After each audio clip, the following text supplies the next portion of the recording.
Good morning बच्चों। मेरा नाम निशा त्रिपाठी है। द इंडियन रेवोल्यूशन स्कूल में मैं हिंदी की टीचर हूँ बच्चों। और आज क्लास 7 में हम दूसरा अध्याय देखेंगे। बट वो दूसरा अध्याय देखने से पहले हम थोड़ी घर की बातें कर लें।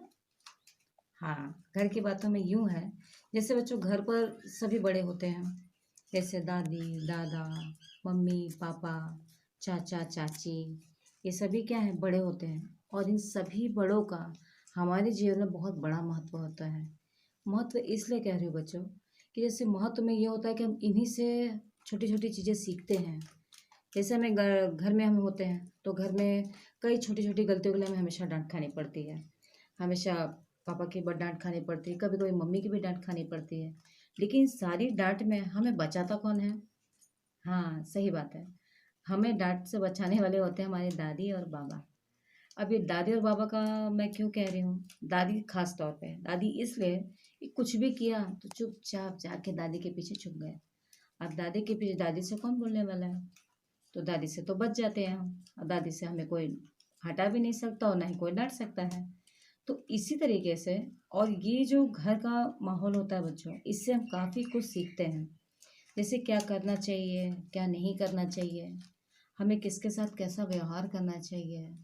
और दूसरा, हमें उनसे ही अपने पुराने समय की बातें, अपने इतिहास की बातें, हमारी भाषा, हमारे कथन, हमारे गांव, हर एक चीज़ के बारे में हमें दादी से पता चलता है। दादी से शाम को हम रोज़ कहानियाँ भी सुनते हैं। और उस हर कहानियों का माध्यम एक ही होता है कि दादी हमें बहुत सारी चीज़ें, अच्छी से अच्छी चीज़ें वो हमें सिखाती हैं। आज ये दादी की बात मैं इसलिए करें बच्चों कि हमारा जो सेकंड अध्याय है वो है दादी माँ। और दादी माँ से यहाँ पर लेखक अपनी दादी माँ के साथ ही, उनका भी बहुत काफ़ी गहरा लगाव है अपनी दादी माँ के साथ, क्योंकि उनका प्राथमिक जीवन जो है अपने गांव के आसपास ही बीता है। तो इसलिए उनका दादी माँ और माँ के साथ काफ़ी गहरा लगाव रहा है। उसी का एक माध्यम उन्होंने कहानी के द्वारा अपने उस मनोभाव को, अपनी उस विडंबना को, या यूँ कह लें कि अपनी हर एक परिस्थिति को, जहाँ हर तरीके से दादी माँ कैसे हमारी रक्षा करती है, कैसे हमें वो बचाती है और हमारी देखभाल भी करती है, इन सारी छोटी छोटी बातों को बहुत सुंदरतापूर्वक उन्होंने यहाँ पर प्रस्तुत किया है। अब इसके बारे में, इसके लेखक कौन है? शिव प्रसाद सिंह, डॉक्टर शिव प्रसाद सिंह। अब थोड़ा सा हम लेखक के बारे में भी जान लेते हैं। तो बच्चों, अब हमारे जो लेखक हैं, इनका जन्म हुआ था बनारस यानी उत्तर प्रदेश में, बनारस में जलालपुर गांव में हुआ था। और 28 सितंबर 2008 में इनकी मृत्यु भी हो गई थी। लेकिन ये साहित्य और अध्यापक में काफ़ी पारंगत थे और रह भी चुके हैं ये। और इन्होंने साहित्य में काफ़ी गद्य विद्याओं में कहानी, एकांकी, उपन्यास, काफ़ी चीज़ें इन्होंने लिखी हैं बच्चों। उसी में इनकी ये जो कहानी है, ये भी बहुत बहुत महत्वपूर्ण है। महत्वपूर्ण इसलिए है क्योंकि इस कहानी के लिए भी इन्हें पुरस्कार भी प्राप्त हो चुके हैं। तो इस कहानी संस्करण को हम अपने धर्म, अपनी जानकारी और दादी माँ के लगाव, प्यार, भरोसा और उनकी केयरिंग का मतलब होता है उनका प्यार, जो कभी हमें दिखता है और कभी हमें नहीं दिखता है, लेकिन वो हमेशा हमारे बारे में ही सोचती हैं। और हमें जितना कुछ वो दे सकती हैं, वो हर एक चीज़ वो दे देती है। तो इस तरीके से बच्चों, आज हम जानेंगे दादी माँ की कहानी। इस कहानी को हम आगे अब देखते हैं। बच्चों, अब हम इस स्टोरी को पढ़ेंगे। देखिए, कमजोरी ही है अपनी, पर सच तो यह है कि जरा सी कठिनाई पड़ते बीसों गर्मी, बरसात और बसंत देखने के बाद भी मेरा मन सदा नहीं तो प्रायः अनमना सा हो जाता है। मेरे शुभचिंतक मित्र मुंह पर मुझे प्रसन्न करने के लिए आने वाली छुट्टियों की सूचना देते हैं और पीठ पीछे मुझे कमज़ोर और जरा सी प्रतिकूलता से घबराने वाला कहकर मेरा मजाक उड़ाते हैं। मैं सोचता हूँ, अच्छा, अब कभी उन बातों को ना सोचूंगा। ठीक है, जाने दो, सोचने से क्या होता है। पर बरबस मेरी आँखों के सामने शरद की शीत किरणों के समान स्वच्छ शीतल किसी की धुंधली छाया नाच उठती है। अर्थात बच्चों, यहाँ पर लेखक थोड़ा अनमनस सा है। वो जब गर्मी की छुट्टियाँ पड़ती हैं तो प्रायः लोग उसके सामने मतलब कहते हैं कि देखो छुट्टियाँ आ गई हैं, तो छुट्टियों का सूचना देकर उसे कमज़ोर, और प्रतिकूलता का अर्थ होता है बच्चों कि दुराग्रह या हठ, मतलब एक दुराग्रह या हठ मेरा होता है, जिससे मैं घबरा कर मेरा मजाक उड़ाते हैं कि इस हट से कि वो मजाक करूँगा तो ये चिढ़ेगा। लेकिन तो मैं सोचता हूँ अच्छा जाने दो, क्या हुआ, कोई बात नहीं। सोचता हूँ कि क्या होगा, इनके बोल देने से मेरा क्या बन बिगड़ जाएगा। पर बरबस ही मेरे सामने शरद की शीत किरणों के समान एक शीतल सी धुंधली छाया नाच उठती है।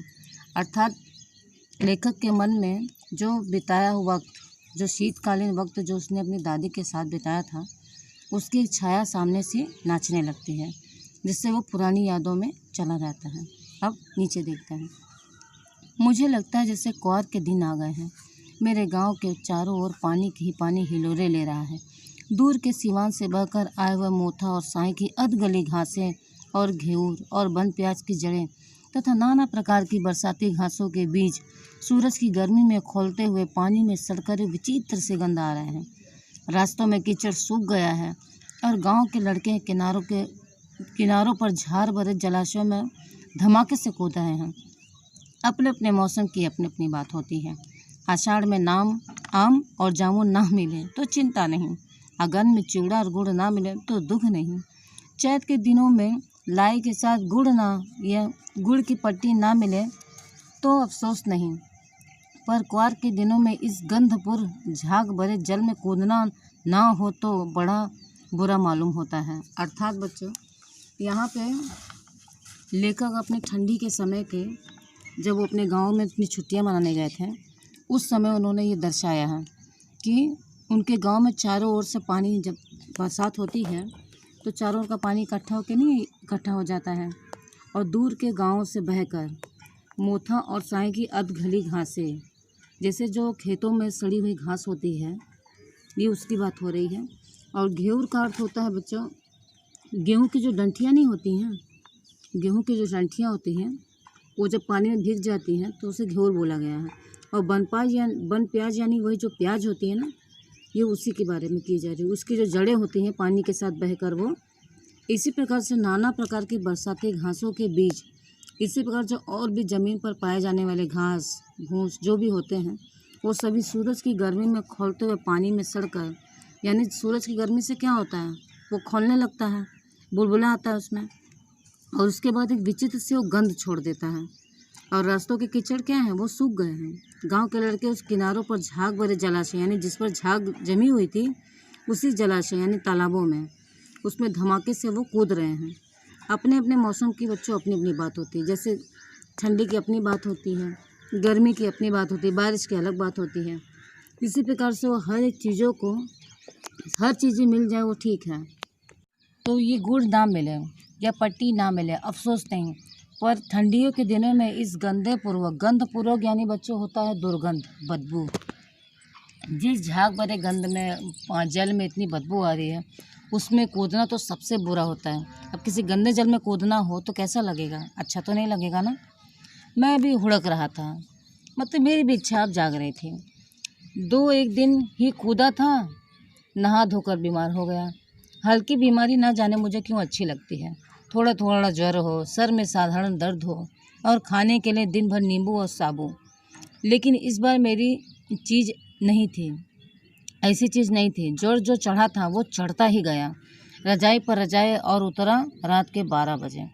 अर्थात जब इस गंधपूर्वक जल में सभी लोग कूद रहे थे तो उसमें लेखक भी 2 दिन कूदा था, लेकिन 2 ही दिन कूदने के बाद उनको बीमार हो गया। वो बीमार हो जाते हैं, और बीमार होने के साथ क्या होता है, उन्हें छोटा मोटा बुखार होता है, तकलीफ़ होती है तो उन्हें दिक्कत नहीं होती है, लेकिन जब ज्वर ज़्यादा चढ़ जाता है तो उन्हें दिक्कत होती है।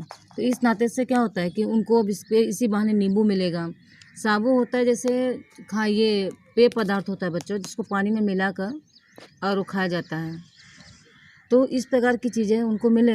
लेकिन इस बार की बीमारी ऐसी नहीं थी, बुखार जो चढ़ा वो चढ़ता गया और रजाई पर रजाई ओढ़ते गए, लेकिन उनको आराम नहीं हुआ।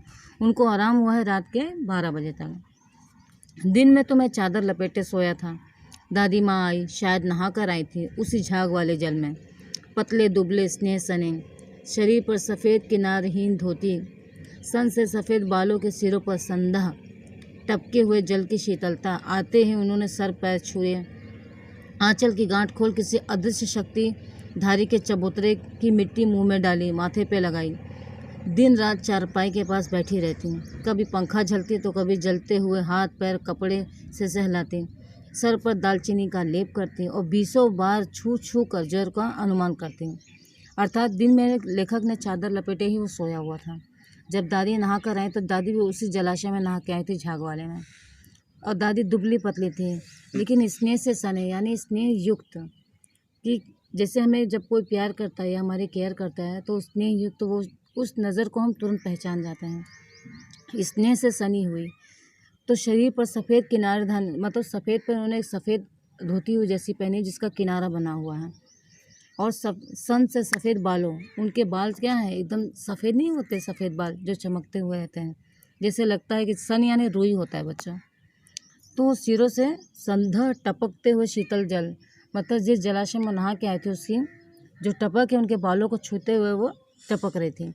आते उन्होंने मेरा सर छुआ, पेट छुआ, फिर अपनी आंचल की गांठ खोलकर उसमें से किसी अदृश्य शक्ति के चबूतरे की मिट्टी, यानी उन्होंने चबूतरे की कोई मिट्टी निकाली और मेरे मुंह में डाली और मेरे माथे पे लगाई।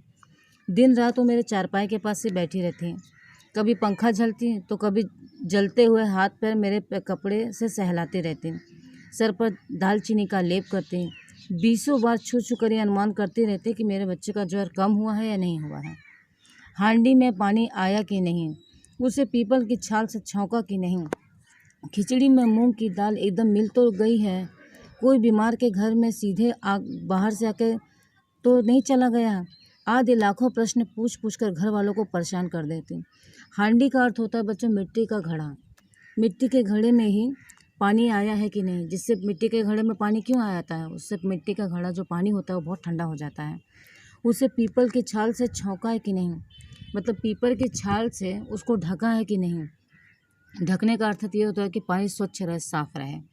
खिचड़ी में मूंग दाल एकदम मिल गई है कि नहीं, खिचड़ी में मूंग दाल मिल गई है कि नहीं, कोई बीमार तो नहीं घर से आया था, कोई बाहरी तो नहीं आना आके चला गया। ऐसे लाखों प्रश्न पूछकर वो घर वालों को परेशान कर देती थी।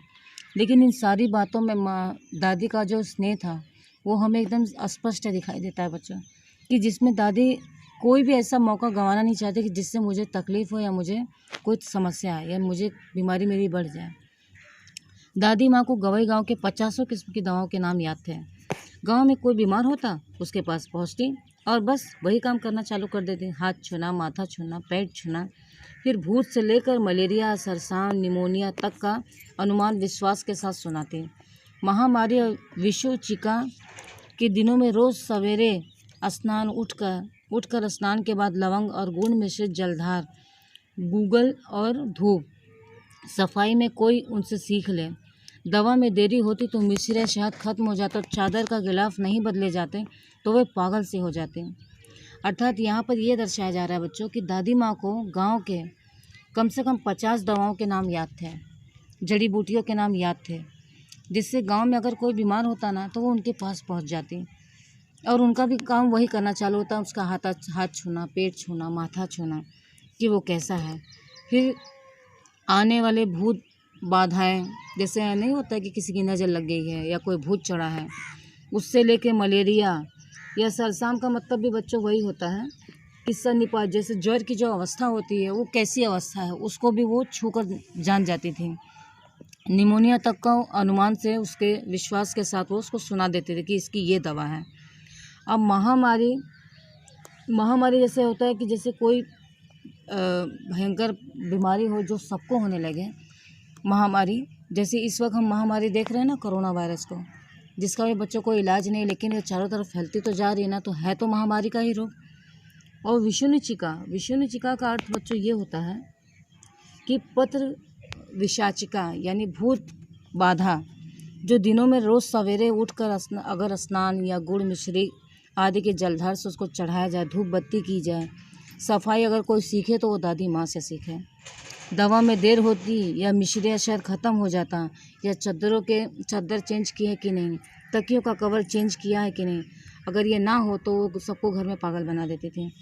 बुखार तो मुझे अब भी आता है, पानी नौकर पानी दे जाता, मेष महाराज अपने मन की पकाकर खिचड़ी या साबू, डॉक्टर साहब आकर नाड़ी देख जाते हैं और कुनैन मिक्सचर की शीशी की तिताई के डर से बुखार भाग जाता, पर न जाने क्यों ऐसे बुखार को बुलाने को अब जी भी नहीं चाहता था। अर्थात आज के समय में लेखक जो है वो पुरानी दादी माँ के नुस्खों के साथ और आज के समय के चीज़ों को देखता है तो कहता है अभी भी तो मुझे बुखार आता है, लेकिन नौकर क्या करता है, वो आके पानी दे जाएगा। और जो मेस महाराज होते हैं यानी जो खाना बनाते हैं, तो खाना बनाने वाले क्या अपने मन की जो भी खिचड़ी आई वो पका कर और उसको रख के चले जाएंगे। डॉक्टर साहब आएंगे, वो नाड़ी मेड़ी देख कर चले जाएंगे। कुनैन का अर्थ होता है बच्चों, कुनैन का अर्थ होता है सिकोना नामक पेड़ की छाल, जिसका मिक्सर अगर बना दिया जाए और उसको शीशी में डाल दो, लेकिन उसमें कड़वाहट बहुत होती है, तो उसको देख के उसके डर के वजह से बुखार भाग जाता है। इसलिए अब लेखक का मन भी नहीं करता है कि मैं ऐसा मुझे कोई बुखार हो। अब आगे देखते हैं। किशन भैया की शादी ठीक हुई। दादी माँ के उत्साह और आनंद का क्या कहना। दिन भर गायब रहती, सारा घर उन्होंने जैसे सर पे उठा लिया हो। पड़ोसी ने आती, बहुत बुलाने पर दादी माँ आती। बहन बुरा न मानना, कार परोजन का घर ठहरा, एक काम अपने हाथ से ना करो तो होने वाला नहीं। जानने को यूँ सभी जानते हैं कि दादी माँ तो कुछ करती नहीं, पर किसी काम से उनकी अनुपस्थित वस्तुतः विलम्ब का कारण बन जाती है। उन्हीं दिनों की बात है। एक दिन मैं दोपहर को घर लौटा।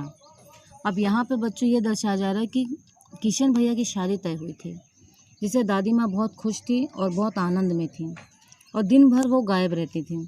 सारा घर उन्होंने जैसे सर पे उठा लिया था। पड़ोसी भी अगर उन्हें बुलाने आते तो दादी माँ ये कहती, बहन बुरा मत मानना, कार परोजन का अर्थ होता है कि पारिवारिक उत्सव, कि घर का काम है, तो एक भी काम ना करूँ ना तो कोई काम ही नहीं होने वाला। जानने को तो सभी जानते हैं कि दादी माँ तो कुछ करती नहीं, पर किसी के काम में उनकी अनुपस्थित वस्तुतः विलम्ब का कारण बन जाती हैं। अर्थात अगर जिस काम में वो उपस्थित ना हो, वहाँ मौजूद ना हो, अनुपस्थित यानी होता है कि अभाव या कमी, तो अगर वो वहाँ ना हो, विलम्ब यानी होता है देर, तो वो कारण उसका कारण बन जाती है। इसलिए उनकी उपस्थिति होना अनिवार्य था कि वो रहेंगे तो ये काम ज़रूर हो जाएगा। उन्हीं दिनों की बात थी कि एक दिन मैं दोपहर को घर लौटा। अब आगे देखते हैं।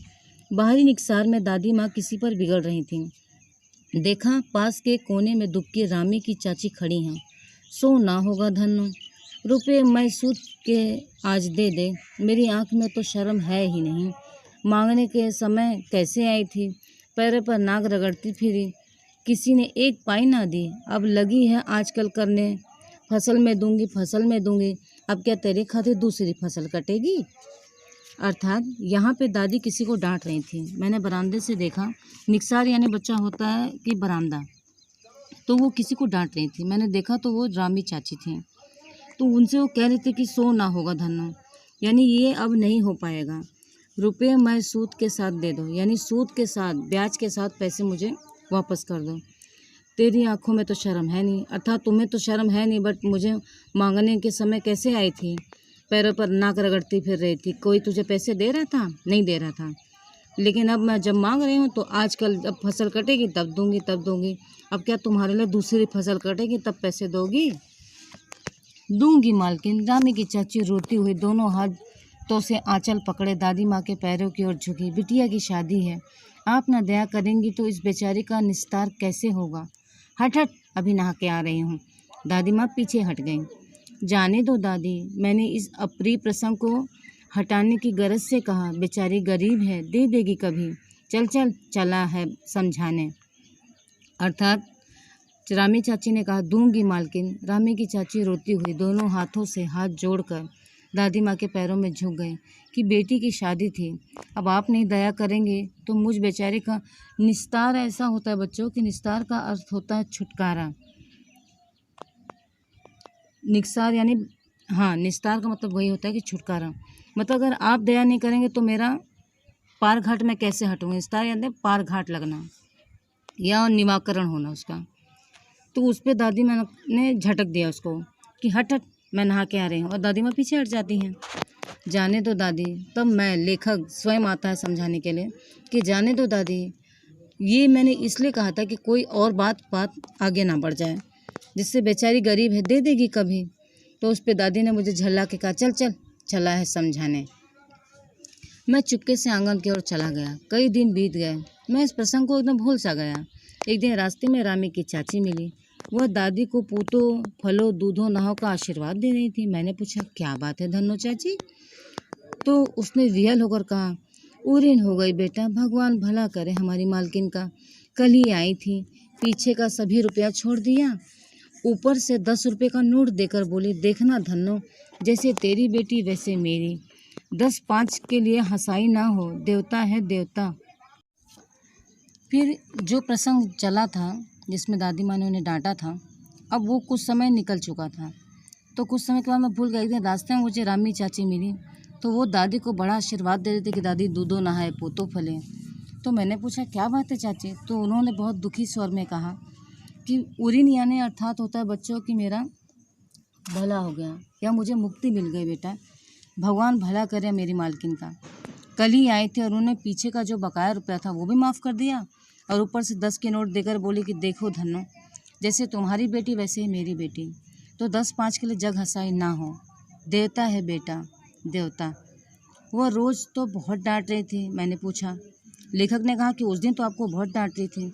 वो तो बड़े लोगों का काम है बाबू, रुपया देकर डांटे भी तो क्या लाभ क्या। मैं मन ही मन इस तर्क पर हंसता हुआ आगे बढ़ गया। अर्थात उन्होंने ये कहा है कि मालकिन ने डांट भी दिया तो क्या हो गया। लेकिन मैं मन ही मन हंसता और सोचता था कि ये अचानक से क्या हो गया। फिर भी मैं चला गया। किशन के विवाह के दिनों की बात है। विवाह के 4-5 रोज़ पहले से ही औरतें रात भर गीत गाती हैं। विवाह की रात को अभिनय भी होता है। यह प्रायः एक ही कथा का हुआ करता है। उसमें विवाह को लेकर पुत्रोत्पत्ति तक के सभी दृश्य दिखाए जाते हैं। सभी पाठ औरतें ही करती हैं। मैं बीमार होने के कारण बारात ना जा सका। मेरा भाई राघव दालान में सो रहा था। वह भी बारात जाने के बाद पहुंचा था। औरतों ने उस पर आपत्ति की। अब किशन के विवाह का ही समय था। वो विवाह के जब 4-5 दिन पहले क्या होता है कि रोज़ रात में औरतें गाना गाती हैं। विवाह के बहुत सारे जो अभिनय होती हैं, क्रीड़ा होती हैं, जैसे पुत्र उत्पन्न का दृश्य, और ये सभी कला को औरतें ही स्वयं अपने द्वारा ये नाट्य को रूपांतरित करती थी और प्रस्तुत करती थी। लेकिन मैं बीमार होने के नाते मैं नहीं जा पाया था। मेरा भाई था, वो भी बारात में पहुंचा, लेकिन कुछ देर से। इस पे औरतों ने क्या की, आपत्ति जताई। तो दादी माँ बिगड़ गई। लड़के से क्या पर्दा, लड़के तो ब्रह्म का मन एक सा होता है। अर्थात दादी ने मेरा बचाव करते हुए कहा कि लड़के से क्या डरना, पर्दा करना, ये तो बच्चे हैं, भगवान का रूप होते हैं।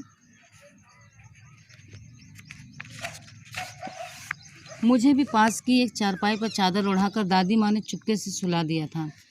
बड़ी हंसी आ रही थी। सोचा कहीं जोर से हंस दूं तो भेद खुल जाएगा, बाहर निकाल के बाहर किया जाऊंगा। पर भाभी की बात पर हंसी रुक ना सकी और भंडाफोड़ हो गया। देबू की माँ ने चादर खींच ली। कहो दादी, यह कौन बच्चा सोया है? बेचारा रोता है, शायद दूध तो पिला दो। हाथापाई शुरू हुई। दादी माँ बिगड़ी, लड़के से क्यों लगती हो? अर्थात मुझे बीमार होने के कारण दादी माँ ने मुझे चद्दर से डाल के सुला दिया था। चूँकि मैं सोया नहीं था और मुझे जो बातें हुई थी उस पर मुझे हंसी आ रही थी, लेकिन मैं अपनी हंसी को दबा रहा था कि जिससे वो मेरी हंसी बाहर आएगी तो भेद खुल जाएगा कि मैं सोया नहीं हूँ, जाग रहा हूँ। लेकिन मैं अपनी हंसी को रोक नहीं पाया और मेरा क्या भांडा फोड़ यानी भेद खुल गया। देबू की माँ ने चादर खींच ली, यानी जो देबू की माँ थी उन्होंने चादर खींच के कहा कि उन्होंने हंसी में मजाक में कहा कि कहो दादी, ये कौन सा छोटा बच्चा सोया है, शायद रो रहा है, इसको दूध पिला दो। अब उस पर झल्लाने लगी। इतने में दादी माँ मेरा बचाव करते हुए आई कि लड़के से क्यों लगती हो। सुबह रास्ते में देबू की माँ मिली। कल वाला बच्चा भाभी। मैं वहाँ से जोर से भागा और दादी माँ के पास जाके खड़ा हुआ। वस्तुतः किसी भी प्रकार का अपराध हो जाने पर जब हम दादी माँ की छाया में खड़े हो जाते हैं तो अभयदान तो मिल ही जाता है। सुबह फिर वही देबू की माँ मिली, तो उन्होंने कहते हुए ये कहा कि देखो दादी माँ, भाभी देखो, ये तो कल वाला ही बच्चा है ना। मैं बड़ी तेज़ी से भागा और दादी माँ के पास खड़ा हो गया। और हमेशा ऐसा होता है बच्चों, जब हम कोई गलती करते हैं और हम दादी माँ के पीछे छुप गए ना, तो हमें उनकी छाया में ये निश्चित होता है कि अब हमें कोई कुछ कर नहीं सकता। हमें अभयदान यानी कि अब हमें कोई डांट नहीं सकता, मुझे अब इसमें कोई कुछ कह नहीं सकता। स्नेह और ममता की मूर्ति दादी माँ की एक एक बात आज कैसे कैसे मालूम होती है। परिस्थितियों का वात्या चक्र जीवन को सूखे पत्ते सा कैसा नचाता है, इसे दादी माँ खूब जानती हैं। दादा की मृत्यु के बाद से ही वे बहुत उदास रहती। संसार उन्हें धोखे की टट्टी के मालूम होता। दादा ने उन्हें स्वयं जो धोखा दिया वह सदा उन्हें आगे भेजकर अपने पीछे जाने की झूठी बात कहा करते। दादा की मृत्यु के बाद कुकुर मुत्ते की तरह बढ़ने वाले मुंह में राम बगल में छुरी दोस्त की शुभचिंता की स्थिति और भी डामाडोल कर दी। दादा के श्राद्ध में दादी माँ के मना करने पर भी पिताजी ने जो अतुल संपत्ति व्यय की वो घर की तो थी नहीं। अर्थात यहाँ पे बच्चों ये दर्शाया जा रहा है कि परिस्थिति का वात्या चक्र का मतलब होता है बवंडर, उससे हम बच नहीं सकते और ये एक सूखे पत्ते की तरह ही हमारे जीवन में आता है उसी प्रकार। और इस चीज़ को दादी माँ बहुत अच्छे से समझती थी, क्योंकि जब दादाजी की मृत्यु हो गई थी तब वो बहुत उदास हो गई थी। उन्हें संसार में हर एक चीज़ जैसे धोखे के समान ही प्रतीत होती थी और वो दादा के द्वारा जो भी चीज़ें दी गई थी उसे वो हमेशा झूठा, यानी कि जो भी उन्होंने धोखा या संसार में इस तरह से उन्हें छोड़ के चले गए थे उस नाते से वो उनकी हर एक बातों को झूठा ही मान रही थी।